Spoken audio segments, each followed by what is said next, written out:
Ada kabar besar yang baru saja mengguncang Timur Tengah.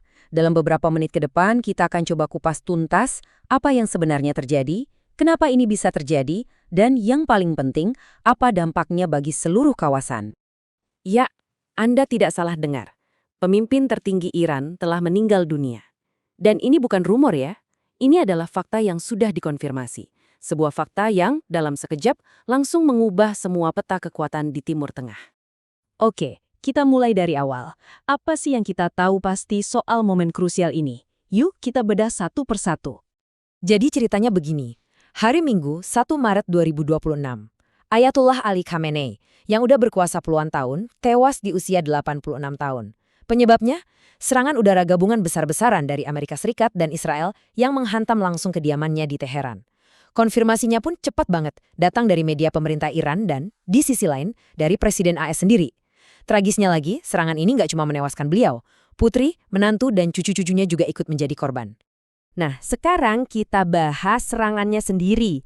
Operasi militer ini punya nama sandi dan dampaknya, luar biasa dahsyat. Namanya Operation Epic Fury. Dan ini penting ya, ini bukan sekedar serangan balasan biasa. Amerika dan Israel menyebutnya sebagai serangan preemptif atau pencegahan. Intinya, mereka merasa perlu menyerang duluan untuk melumpuhkan target-target strategis Iran sebelum sempat dipakai. Dan serangan ini nggak cuma fokus di satu titik loh, sasarannya menyebar di beberapa lokasi kunci. Tentu saja ibu kota Teheran, tapi juga Provinsi Ilam dan Khuzestan. Target utamanya jelas, infrastruktur militer Iran, pabrik-pabrik rudal, markas komando, dan gedung-gedung pemerintahan. Tapi, di balik semua target militer itu, ada sisi kemanusiaan yang tragis. Coba lihat angka ini, 51. Itu bukan sekedar statistik. Itu adalah jumlah korban jiwa sipil, yang sebagian besar adalah anak-anak, ketika sebuah serangan menghantam sekolah dasar perempuan di kota Minab. Ini jadi pengingat yang menyakitkan soal harga yang harus dibayar warga sipil dalam perang.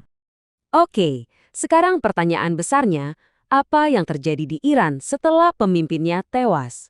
Gimana sebuah negara merespon kekosongan kekuasaan yang datang tiba-tiba seperti ini? Ternyata, Iran sudah punya protokolnya. Semuanya tertulis di konstitusi mereka. Jadi, begitu pemimpin tertinggi wafat, sebuah dewan kepemimpinan sementara langsung dibentuk. Isinya 3 orang penting, presiden, kepala kehakiman, dan seorang ahli hukum dari Dewan Garda. Tugas mereka simpel tapi krusial, menjaga negara tetap stabil sambil proses pemilihan pemimpin baru berjalan. Respon resmi Iran pun datang dengan cepat dan bisa dibilang punya 2 wajah. Ke dalam negeri, mereka mengumumkan masa berkabung nasional selama 40 hari. Tapi ke luar negeri, pesannya beda banget. Sumpahnya jelas, pembalasan yang tegas.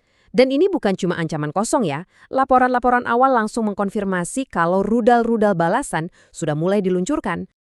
Tapi gimana ceritanya kok bisa sampai separah ini? Nah, untuk ngerti itu, kita harus mundur sedikit. Karena serangan ini bukan kejadian tiba-tiba. Ini adalah puncak dari rentetan peristiwa yang udah terjadi selama 2 tahun terakhir. Dan kalau kita lihat polanya, ini bener-bener kayak lingkaran setan kan? Satu pihak menyerang, pihak lain membalas.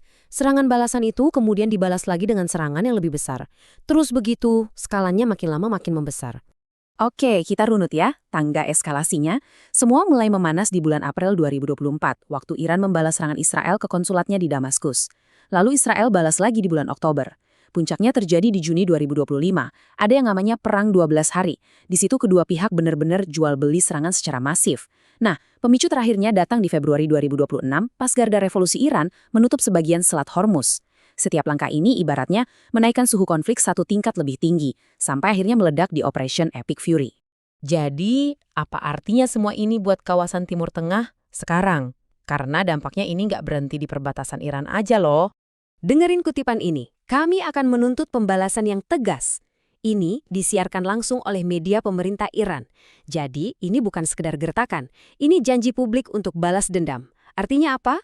Setiap aset Amerika dan Israel di seluruh Timur Tengah sekarang jadi target potensial. Dan efek dominonya udah mulai terasa. Negara-negara tetangga kayak Uni Emirat Arab langsung tutup ruang udara mereka. Ya, mereka takut ikut jadi korban salah sasaran. Di sisi lain, pangkalan-pangkalan militer di seluruh kawasan sekarang dalam status siaga tempur tertinggi. Para analis internasional cuma bisa bilang situasinya sangat tegang. Jujur, kata-kata itu mungkin nggak cukup buat menggambarkan betapa berbahayanya kondisi saat ini. Jadi pertanyaannya sekarang ada di depan mata kita semua. Ada kekosongan kepemimpinan di Teheran, ada sumpah balas dendam yang membara, dan satu kawasan penuh militer yang siap tempur. Timur Tengah sekarang benar-benar ada di persimpangan jalan yang sangat genting, dan ke arah mana jarum kompas akan berputar, nggak ada yang tahu pasti.